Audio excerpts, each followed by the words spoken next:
Thanks so much for to the organizers for including me on the program. And you might notice that the title that you see on the slide is different from the title on the program, and that was my mistake because I made a mistake in sending the right paper in. So what I'm going to be talking today is the effect of school finance equalization on intergenerational mobility. And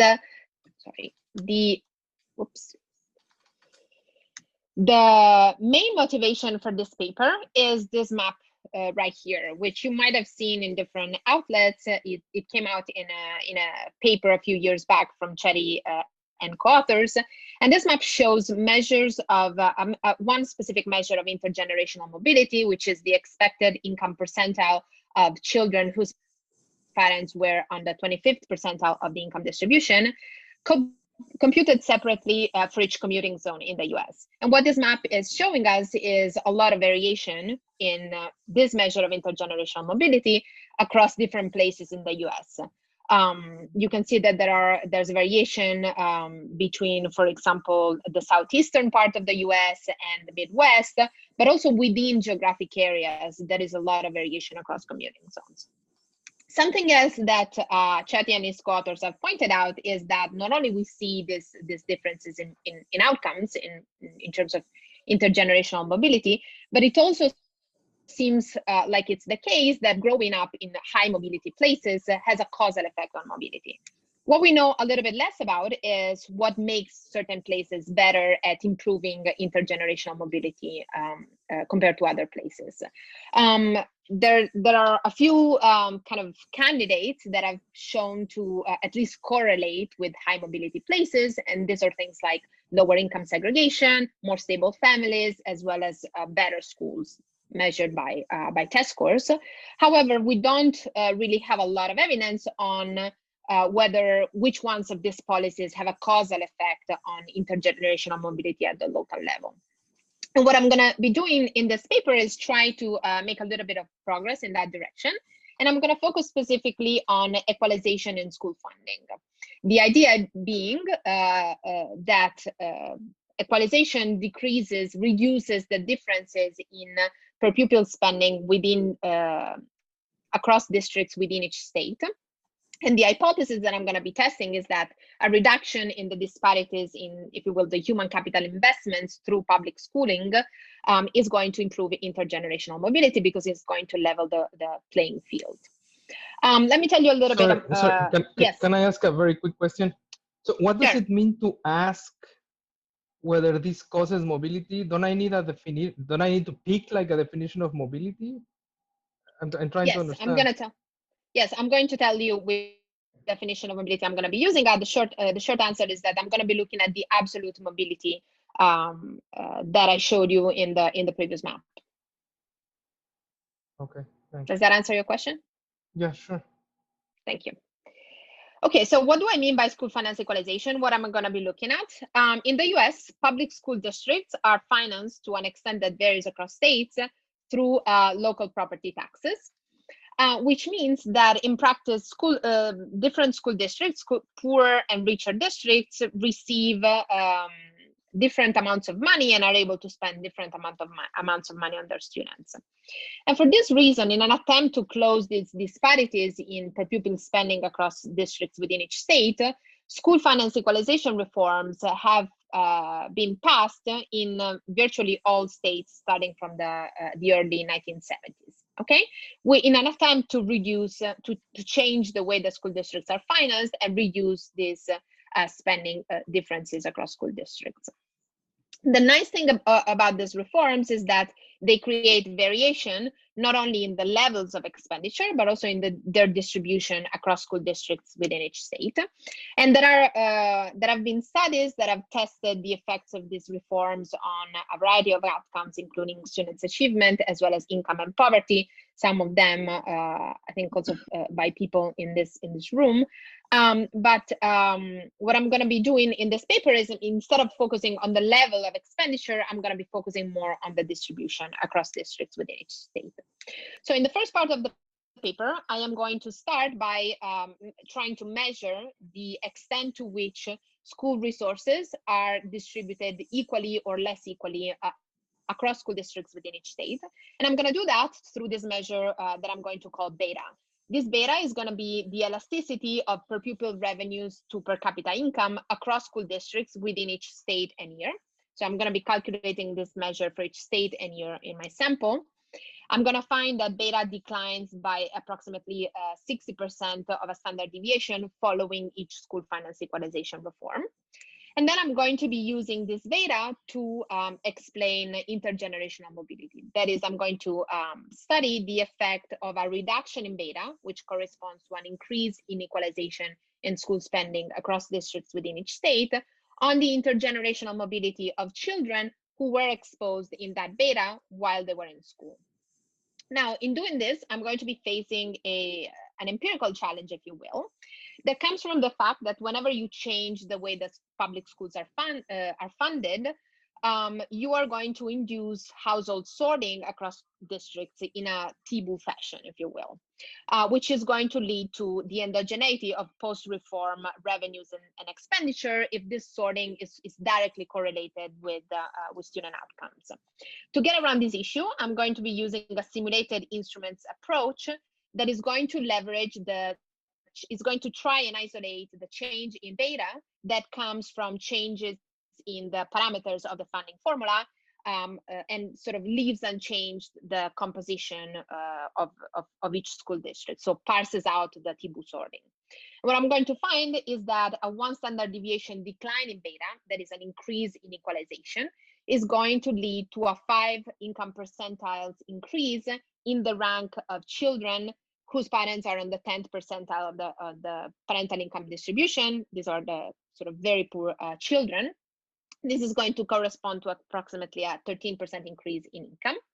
I'm also going to find that the average reform closes approximately 10% of the total cross-commuting zone differences in mobility that I showed you in the first slide.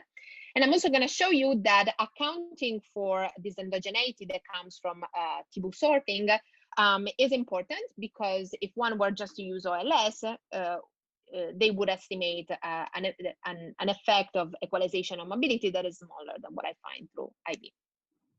I'm also going to take a look when you talk about T-bool sorting, do you also include people then leaving the public school sector and going to private schools, parochial schools? No, I can't quite look at that. So I'm going to describe my data in a little bit, but essentially the measures of intergenerational mobility that I'm going to be using are the ones that were calculated using the IRS data by Chetty and his co-authors. And those, I think, include all children. So I'm not going to be able to exactly parse out people who leave the sample of students enrolled in public schools, if you will. And so you also, when you talk about a reform, like your first bullet, are all reforms the same? It seems like reforms could be fundamentally different, right? In scale and magnitude. In terms of this magnitude of, I should say, geographic display. So I'm not quite sure what you're going to define precisely what a reform. I don't know quite what that means. I could have a reform that did virtually, you know, the school board says be good versus something that's billions of dollars. So how do I standardize a measure of reform? So my measure of equalization is going to be this beta, and I'm going to calculate this beta for each state and for each year. So in principle, you're exactly right in saying that some reforms are much more effective in others in equalizing resources. Some reforms changed expenditures in different districts in different ways. I'm going to be capturing that by this beta. So if a reform was ineffective in equalizing spending, the change in beta is going to be very little. If a reform was very effective, the change in beta is instead going to be much larger. So that beta is going to be the statistic that I'm going to be using to capture equalization. But you're not going to show us directly what the magnitude, what the reform actually is.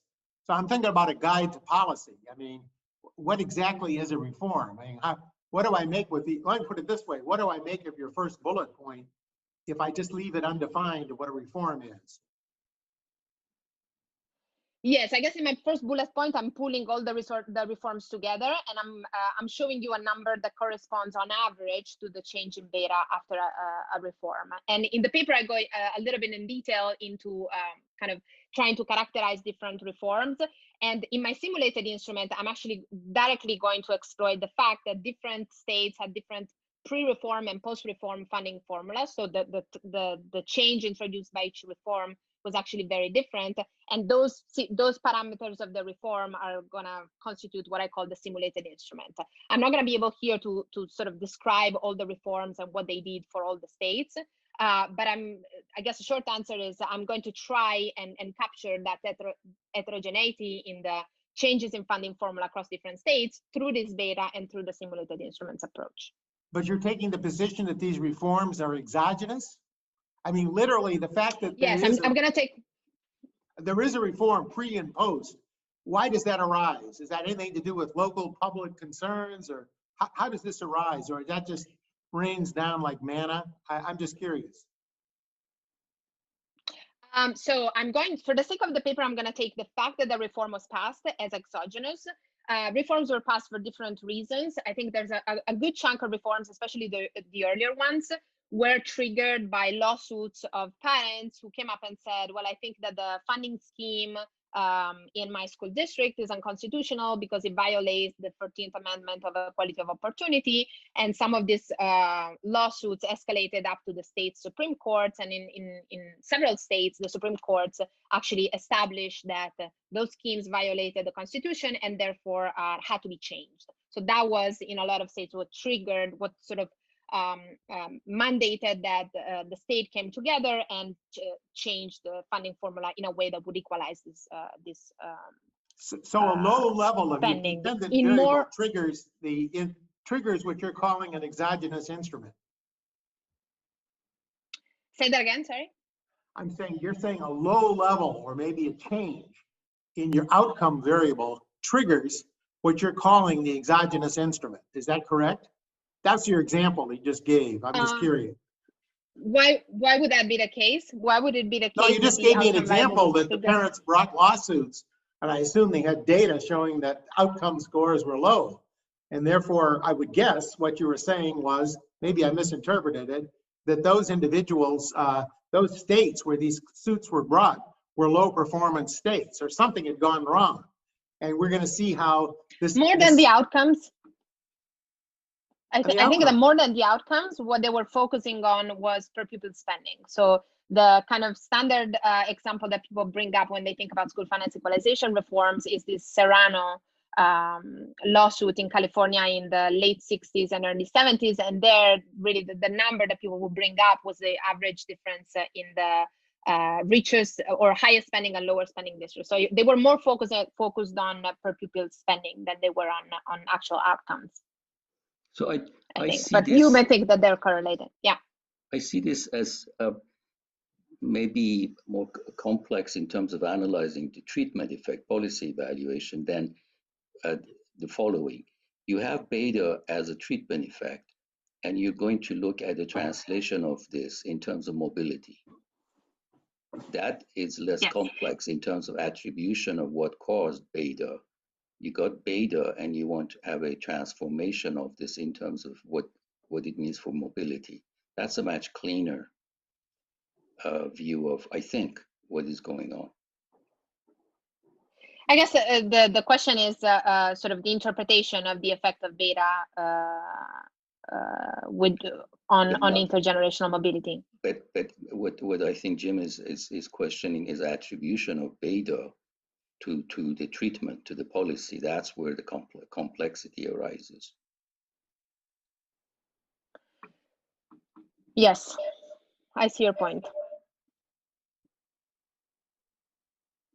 Okay, so let me finish describing what I do, and then I guess we can talk about this if we have time when I show the results. Oops. Okay, so what I'm gonna, I guess I described the main results in terms of intergenerational mobility of students as well as income. the next thing I think about are mechanisms and heterogeneity. And here what I'm going to find is I'm going to look at whether results vary by the extent of income segregation or inequality within each commuting zone and state. And I find the results are large, that the effects of beta on intergenerational mobility are larger for states that have ex ante more income segregation or more inequality. And I also look at possible channels behind these effects. This should be interpreted in sort of a suggestive way, but what I find is that the equalization in school spending also closes the gaps in basic inputs between richer and poorer districts. Okay, so let me tell you a little bit more about school finance equalization reforms, and then briefly the data, and then I'll describe the empirical results. So school district finances are typically local, at least to some extent, and to an extent that varies across states.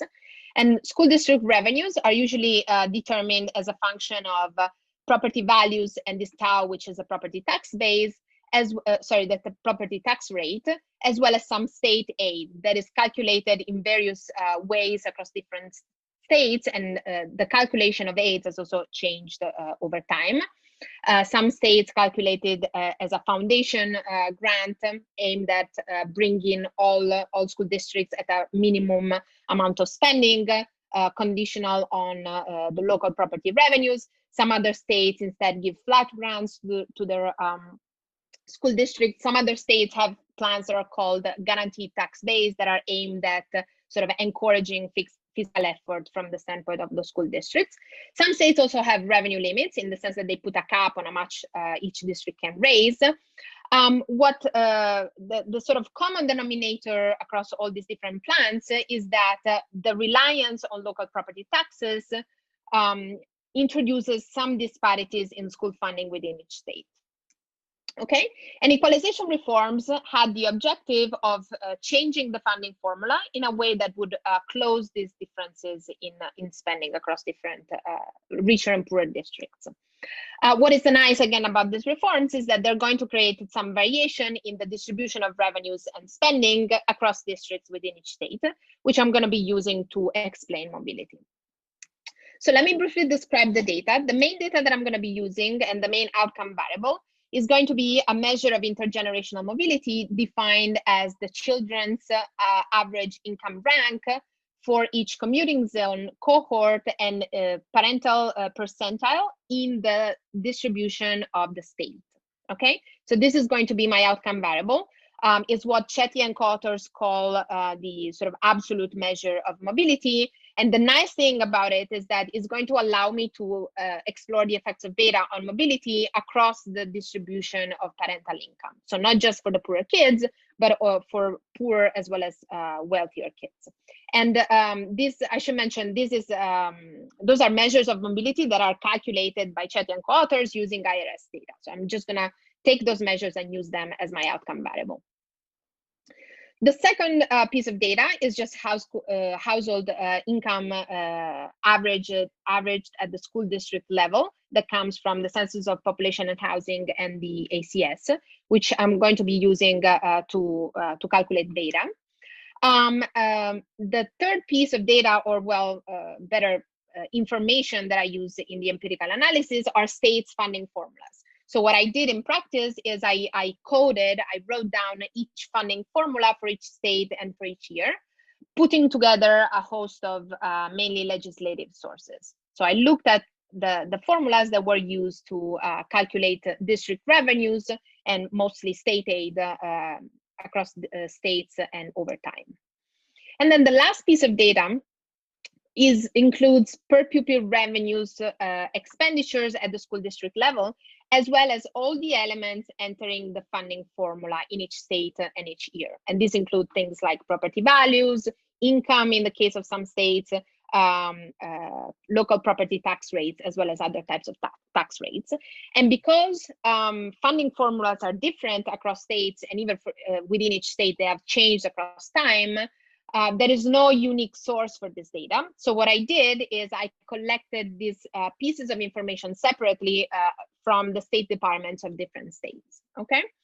And I was able to put together this data for 20 states, which cover approximately 65% of student enrollment for the years 1986 to 2004, which correspond to the years in which the cohorts for which I have intergenerational mobility measures, and those were cohorts born from 1980 to 1986, were in grades 1 to 12. Okay, so the goal is essentially to describe the school funding scheme for each cohort and commuting zone when these cohorts went in school. Okay, so this is the data that I'm going to be using. The first thing I'm going to be doing is measuring the equalization in school spending. So the idea is to capture the correlation between per pupil revenues and per capita income across school districts within a state. So imagine this is a state, we can divide it in school districts. The idea is to plot per capita income against per pupil expenditure and take the slope of this relationship. The idea is that whenever a funding scheme in a state is perfectly equalized, this relationship, this beta should be zero, the relationship should be completely flat because you shouldn't see that richer districts spend more than poorer districts. Whereas if this slope is instead steeper, if beta is larger or more positive, what we are going to see is that richer districts are able to spend more. And I'm going to calculate beta separately for each state and year through this equation that I'm putting here at the bottom. So I'm going to have revenues of district D in time t on the left-hand side, and on the right-hand side, I'm going to have the this y dt, which is going to be household income measured at the district level. And again, I'm going to do this separately for each state and for each year. If we do an event study of this measure of beta, again, this is averaging out all, putting together, kind of pulling together all the reforms and all states. What we see is that beta is on a flat trend in the years leading to reform, and then it declines and it stays at this lower level after a reform is passed. Again, as Jim was pointing out before, this figure here masks quite a bit of heterogeneity across different states because some reforms were more effective than others. And I have a figure later that shows an example of a few states where beta changed in different ways. Barbara? What I'm going to be doing, yes. Oh, yeah. So I was thinking whether you could address to some degree Jim's concern if you plotted test scores kind of in this kind of event study framework. So to see whether test scores were trending down? Yeah, exactly.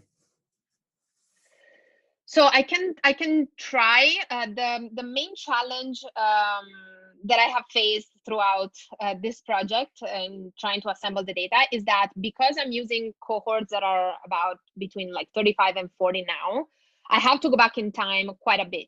So I'm looking at reforms that were passed between the early 80s and 2004. And so especially for the earlier reforms, this would basically require having test score data from the 70s. And I'm happy to, hear suggestions in terms of how to get at that. But my understanding is that if we're looking for example, state test score information, those weren't available until much later. I think it's if we want to get a decent sample of states, at least. I don't know how far back the NAEP goes. Yeah, that's what I was thinking NAEP, about the NAEP data. I haven't used it in a long time. But yeah. Yeah, I could try taking a look at that, but the main sort of empirical challenge that I'm facing is that I am working with almost like historical data. So it is a little bit harder to get more information of what I am already using. Yeah. Thank you. Okay, so what I'm going to be doing, so here, as I said, I'm calculating beta at the state and year level. But what I really need is a measure of beta that varies at the state and cohort level. And so what I do in practice is averaging out the betas for all the years in which each cohort was in grades 1 through 12. So around 12 years for across 12 years for each cohort. And what I'm showing you here is, again, sort of an event study, but this time, essentially I'm plotting beta by exposure to a school finance equalization reform. So here, an observation is going to have exposure equal to 4 if that cohort was exposed for 4 years into sort of post-reform regime while they were in school. Okay, so if they experience a reform, say in grade 7 or 8. And what we can see again is that exposure with the school finance reform is associated with experiencing a lower beta than compared to people that had sort of negative exposure, which means that the reform happened after they had left school. So what am I going to be doing with this beta? The goal of my empirical exercise is to estimate the effect of beta on the mobility of students of children in cohort C, in commuting zone C, birth cohort B, and with parental income rank in the, this is not CZ, but it's the state. And so what I want to do is estimate an equation that looks like this. So I'm going to allow for, say, an intercept and a slope effect of beta, which essentially means that I'm going to allow the effect of beta on mobility to vary by income percentile of the parent.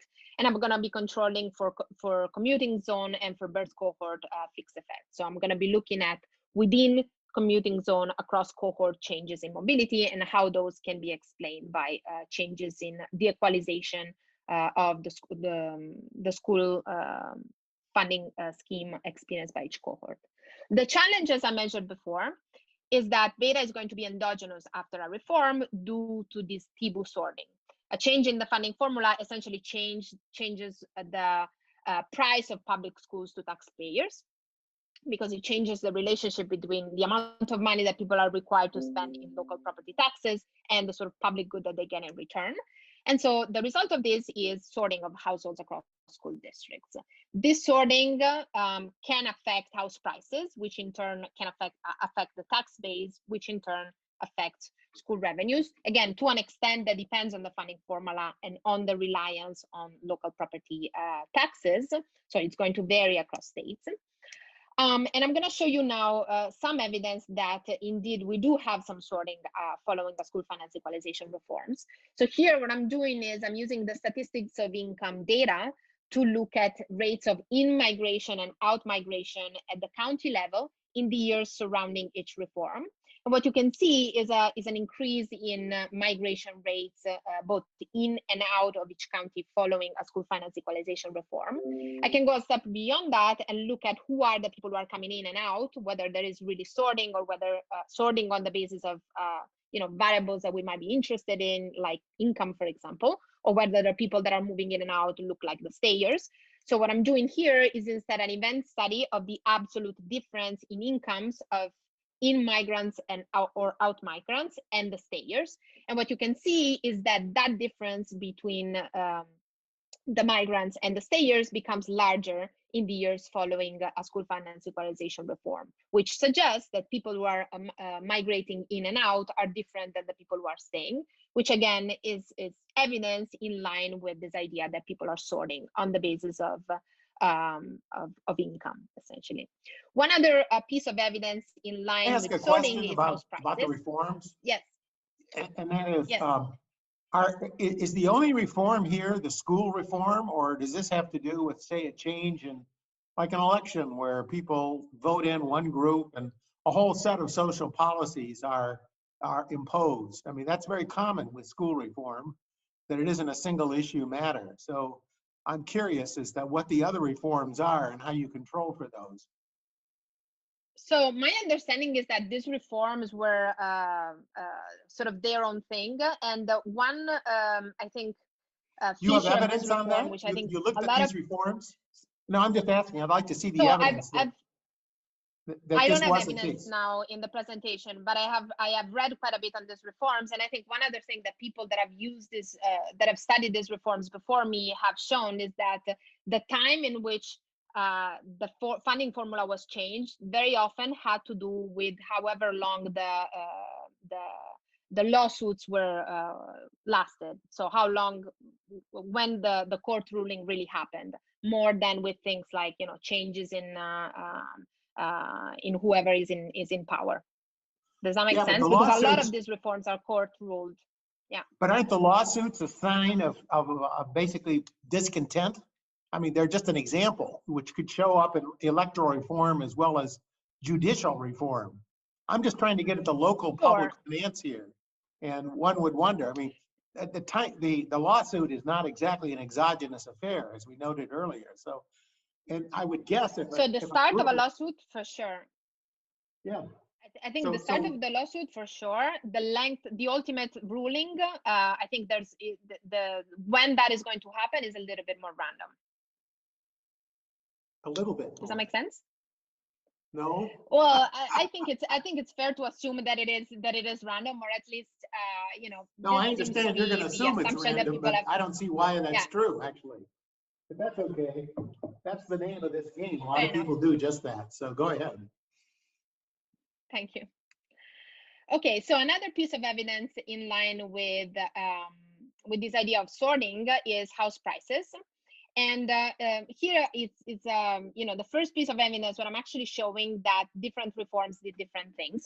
So what I'm showing here is the difference in house prices between the sort of richer and poorer districts in each state in the years surrounding school finance equalization reforms. And what you can see is that different reforms, because they changed the funding formula in different ways, did different things to the differences in house prices across these two groups of districts. So for example, the reform that was passed in Texas in 1989 ended up decreasing the difference in house prices between the richer and poorer districts, whereas the reforms of Michigan in 1993 and in Massachusetts in 1994 ended up increasing this difference. So house prices reacted after a school finance equalization reform was passed in ways that very much depended on the type of reform that was passed, okay? And as a result, the actual change in beta following a reform could be very different across different states. So you can see that in places like Texas, beta declined.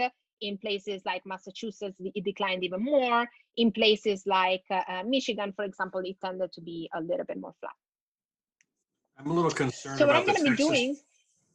Sorry to interrupt. Yes. Texas data didn't well, I thought there was a general collapse of Texas real estate markets in 1989 associated with oil price declines. In any event, it might be useful to see whether or not the Texas data or not, because of the nature of the reform so much, is something idiosyncratic to the state. So that's a fair concern, but I think that's exactly what I'm gonna try to take into account with the simulated instrument, because what you would expect is that if TIBU sorting is really what is happening after the school finance reforms, then the real estate markets should have responded because of these movements, and that is exactly, I think, the source of the concern that I'm trying to address here. So what I'm gonna do is I'm gonna try to isolate the changes in beta that are not driven by sorting. And so what this in practice means is that I'm going to simulate the post-reform revenues in the absence of sorting. So let me give you an example. I think this is easiest understood with an example. Take the example of Michigan that had a reform in 1993. Both pre-reform and post-reform, the state has a foundation plan in place, which means that districts got part of their revenues through the product of a local property tax rate and the property tax base, this TAU and P. And then it received a foundation grant from the state, which would be a function of P, which is the local property values. But the parameters of the reform, and in particular this F function here that determined the foundation amount, would change, was changed with the passage of the reform. And as a result, the property values, as well as the tax rates that are chosen by each individual district, changed after the reform as well, in a way that I'm arguing can be endogenous. So what I'm going to be doing is I am going to simulate post-reform revenues by holding tau and P fixed at their pre-reform amounts, and letting only this F vary, which is the sort of parameter that the school finance reform changed. So once I do that, once I do this, once I simulate these revenues with this procedure, I can then estimate a version of my beta that is obtained using these simulated revenues on the left-hand side, which I then can use as an instrument for beta. So that is the gist of the identification strategy. So Steve, to go back to your point, to the extent to which the collapse in the real estate market coincided with the timing of the school finance reform, I'm going to hold that fixed after the reform. Does that make sense? Yes. Okay, so just to give you an example of how simulated and actual revenues differed in different in different states, what I'm showing you here is, again, simulated and actual revenues for districts in the top and bottom quartile of the distribution of per pupil spending at the beginning of the sample in Wisconsin, which had where a reform was passed in 1996. And this is an example of a state where actual revenues were actually lower than simulated revenues. This is instead the case of Texas. So let me show you the results, because I think I'm running out of time. So what I'm showing you here, just to get a sense of, okay, perfect. So this is, I'm showing you, to give you a sense of the variation that I'm using, here I'm just doing a little bit of an event study by exposure to a school finance equalization reform. So I'm gonna be using variation across states as well as across commuting zones. Separating, and here the dependent variable is the expected rank of children with parental income of the 25th percentile. And I'm separating here between what I call effective reforms, the ones that are that have caused a decline in beta by at least 50% after the reform, and the other ones that I call ineffective. The control group are states with no reform. And what you can see is that mobility increases with exposure for states with an effective reform, whereas it doesn't change much with states with an ineffective reform. I'm going to go back to the equation that I put up at the beginning. So I'm now going to show you estimates of these delta zero and delta parameters. So again, this delta parameter estimates the effect of a one standard deviation change in beta on the expected income rank of children who are at the bottom of the parental income distribution in the state. Whereas this delta parameter here tells us how much that effect, the delta zero, changes as we move to the right of the parental income distribution, again, in the state. And these are the main results of the paper. In the first two columns, I'm showing the first stage, and then the main result is in the second stage here. So what I'm showing is, again, the estimates of beta and beta times parental percentile. The way I'm going to interpret this is actually as a decline in beta, because equalization in school spending can be translated into a decline in beta. So what these estimates, what a negative estimate for beta and a positive estimate for beta times parent percentile mean is that a decline in beta leads to an increase in mobility for children at the bottom of the parental income distribution. But then this positive effect is reduced as we move to the right of the parental income distribution. And if we put these two estimates together, what we find is that a one standard deviation decline in beta leads to approximately 5% extra percentiles for children whose parents are on the 10th percentile of the state income distribution. Okay, and then in the last column here, I'm showing the OLS, which, as I mentioned at the beginning, leads to estimates that are slightly smaller. Sorry, I had the boxes and I forgot. Here, I'm relaxing the linearity assumption. So this equation here, I was just assuming that the relationship between beta and mobility would linearly vary with parental income percentiles. Here, I'm relaxing that assumption, and I'm estimating these effects separately for sort of intervals of the parental income distribution.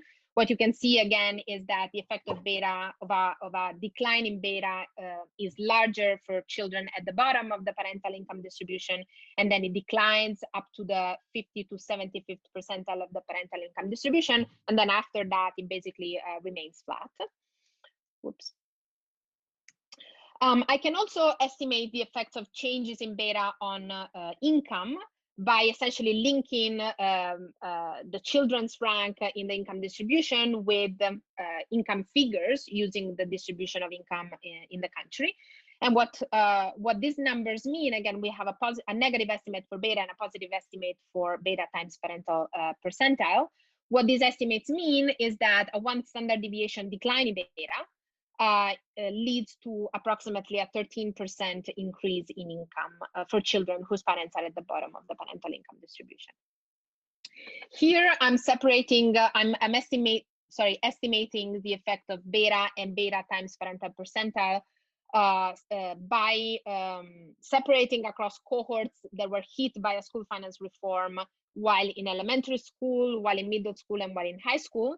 And what these estimates show, perhaps not surprisingly, is that a reform or an equalization episode has a larger effect on beta, on mobility if it's experienced during elementary school. This is consistent with the graph that I showed you at the beginning that shows that mobility increases with exposure to an equalized system. So at the bottom here, you can compare the effects of a reform experience in elementary versus high school for children with parents at the bottom of the parental income distribution. And the last thing I do in the paper is I try to think about heterogeneous effects of these reforms.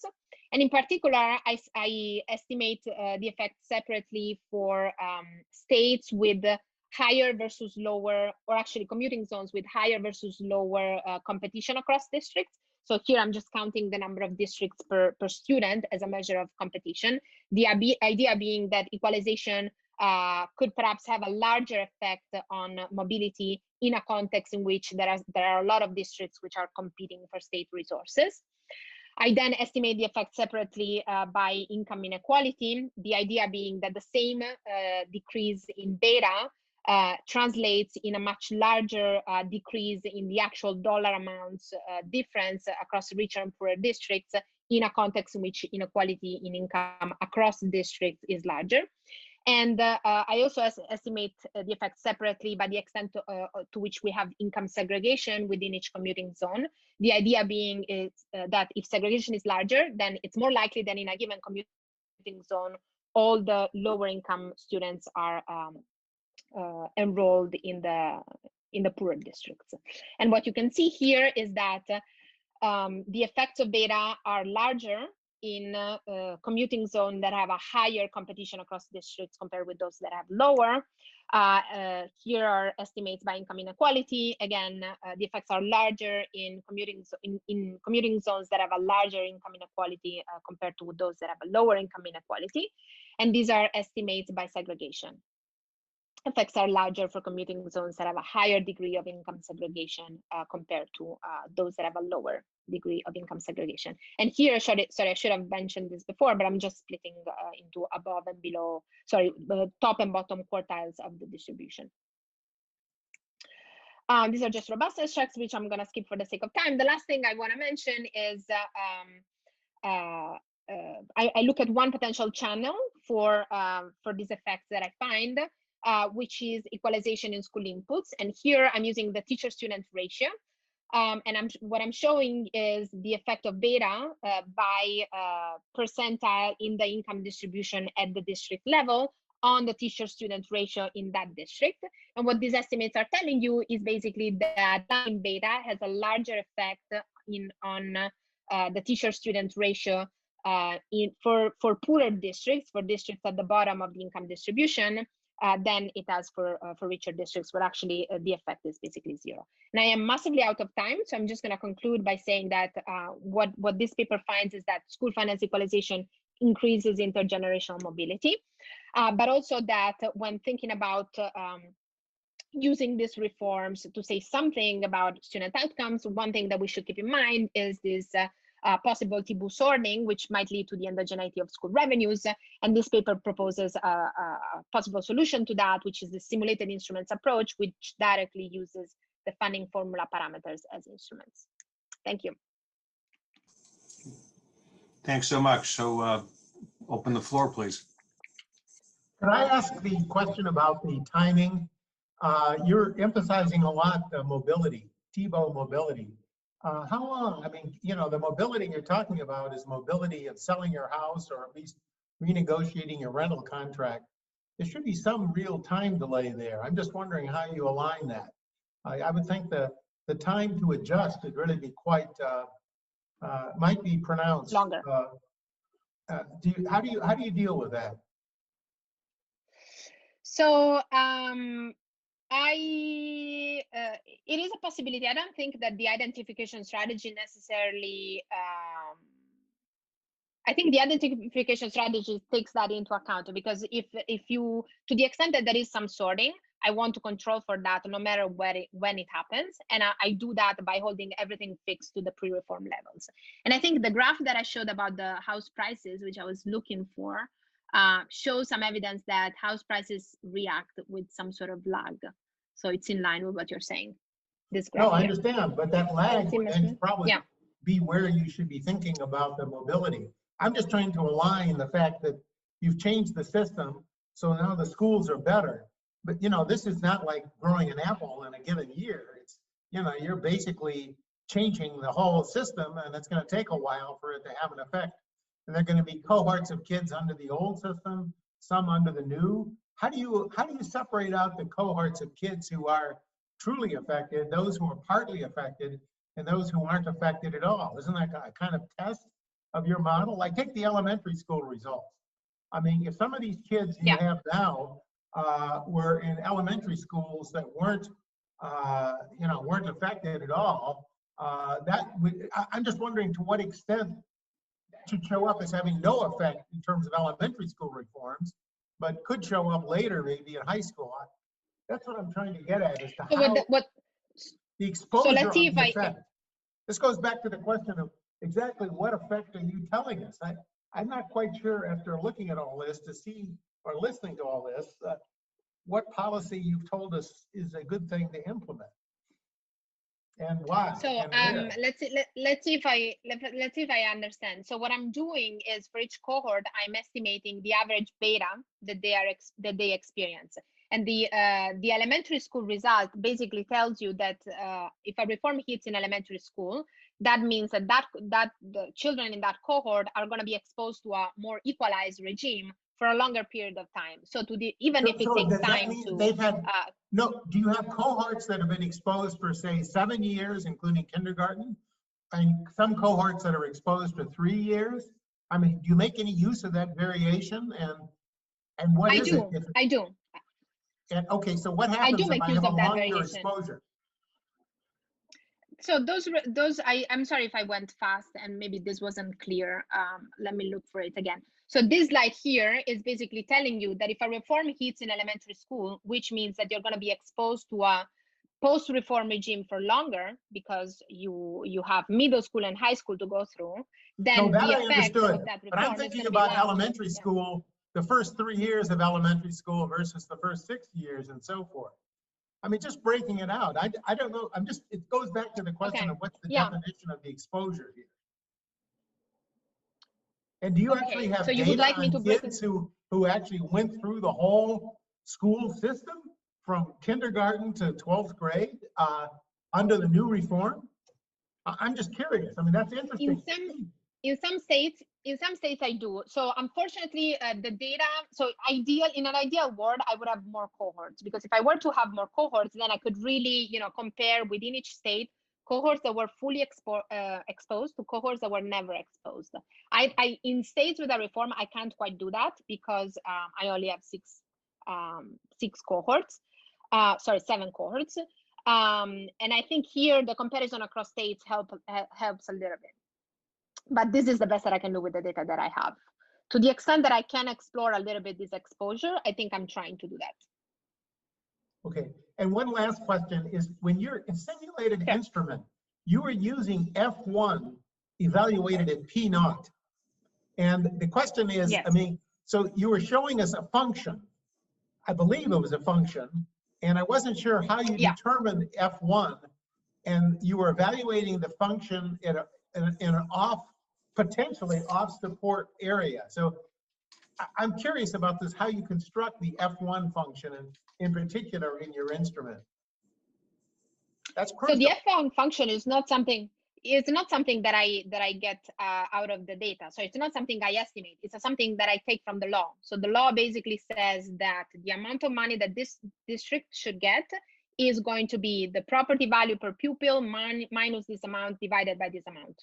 And I basically wrote that down for each state, and I calculated that. I never estimate the funding formulas. I get them from the laws. I see. So the F1, F1 may be just bad notation. I see, but that's literally embodied in what the but it is. Okay. No, just here. Yeah, clarifying but it is question. really a function. Yeah, Yeah, yeah. okay. Thank you. Can I ask a really quick question? Sure. So I maybe refer to it as stage 0. So when you have your simulated instrument, the first thing you do was regress the simulated revenue on the actual per capita income. So I wonder if there actually is this sorting going on, then isn't the per capita income on the right-hand side also affected by that same sorting? And then how would that impact the strategy? Yeah, so I've gone back and forth on this, and I think I have one referee which I think agrees with you. And so what I'm doing is I am holding the income fixed, actually, in some specifications that are now in the robustness in the appendix of the paper, but probably are going to go in the main text, where I just hold that fixed to the first income observation that I have. And that should, you know, in a sense, take that concern into account, because then any sorting that you might be worried about is not going to be included in the calculation of the beta. But it's a fair point. And then just if you have, this is really not really relevant, but I don't know if you're, there's an old JPE paper in '92 by Card and Kruger, which kind of is the same sort of strategy where the first they estimate Mincer wage regressions by state and year. And then they take those returns to education as a measure of school quality, and then look and see how that correlates with things like pupil teacher ratios and things like that. So it's the same idea of estimating a beta in the first stage and then using it in the subsequent analysis. Yeah. And I think, I mean, to be fair, there are other papers that I've looked at that have used this this strategy to look at various things. So I'm not the first one who thought about it, for sure. Okay, well, thanks so much. Thank you. Thanks a lot.